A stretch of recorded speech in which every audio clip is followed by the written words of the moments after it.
इस बार स्पेसक्राफ्ट में कोई ऑर्बिटर नहीं है, बल्कि इस वक्त हम एक प्रोपल्शन मॉड्यूल का इस्तेमाल कर रहे हैं जो चंद्रयान 3 के लैंडर और रोवर को चांद की ऑर्बिट तक ले जाएगा, जहां इसे चंद्रयान 2 के उस ऑर्बिटर से कनेक्ट किया जाएगा जो पिछले 4 सालों से चांद के चक्कर काट रहा है। इसरो के इस मून मिशन के मुख्य 3 लक्ष्य हैं, जिसमें पहला है चंद्रयान 3 के लैंडर को चांद पर एक सॉफ्ट लैंडिंग करवाना, दूसरा है इसके रोवर को चांद की सतह पर चलाना और तीसरा चांद पर कुछ जरूरी साइंटिफिक रिसर्च करना। आइए अब एक एक करके इन तीनों के बारे में विस्तार से जानते हैं। सबसे पहले बात करें लैंडिंग की, तो किसी भी स्पेसक्राफ्ट की 2 तरह से लैंडिंग होती है, हार्ड और सॉफ्ट।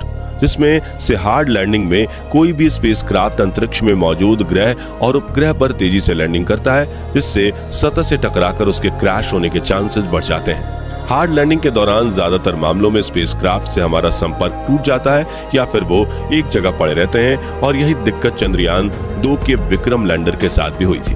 अब कोई भी स्पेस एजेंसी अपने स्पेसक्राफ्ट की हार्ड लैंडिंग नहीं करवाना चाहती, लेकिन कई बार तकनीकी दिक्कतों की वजह से ऐसी लैंडिंग हो जाती है और ज्यादातर मामलों में मिशन फेल हो जाता है। दूसरी तरफ सॉफ्ट लैंडिंग में कोई भी स्पेसक्राफ्ट ग्रह और उपग्रह पर बिल्कुल धीरे धीरे उतरता है, जिससे उसके डैमेज होने के चांसेस कम हो जाते हैं। और चंद्रयान 3 के लैंडर विक्रम को भी इस बार सॉफ्ट लैंडिंग के लिए तैयार किया गया है, जिससे इसके पार्ट्स डैमेज नहीं होंगे और ये अपना मिशन पूरा करके फिर से उड़ान भरकर ऑर्बिटर से आकर जुड़ जाएगा। दूसरे लक्ष्य यानी कि रोवर को चांद की सतह पर चलाने की बात करें तो इसके रोवर का नाम प्रज्ञान रखा गया है, जिसे लैंडिंग के बाद चांद की सतह पर उतार दिया जाएगा। इस रोवर में कई सारे नेविगेशन कैमरा, एनर्जी के लिए सोलर पैनल और कम्युनिकेशन के लिए एंटेना लगाए गए हैं, और इसका वजन करीब 27 किलोग्राम है।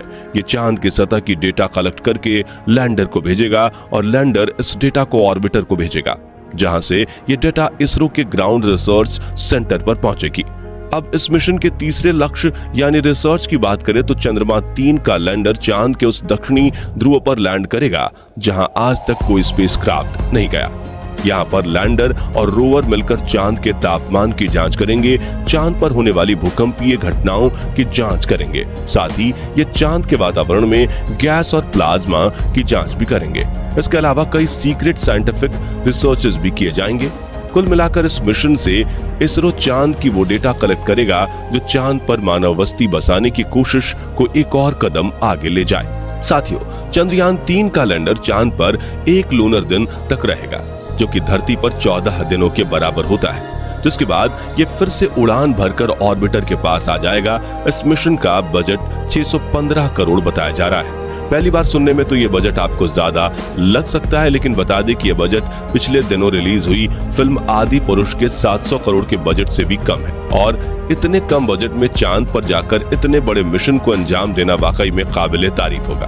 बता दें कि चंद्रयान 3 स्पेसक्राफ्ट का कुल वजन 3900 किलोग्राम है, जिसमें से प्रोपल्शन मॉड्यूल 2148 किलोग्राम और लैंडर मॉड्यूल 1752 किलोग्राम है। आइए दोस्तों, अब जानते हैं कि चंद्रयान 3 धरती से लेकर चांद का सफर कैसे पूरा करेगा।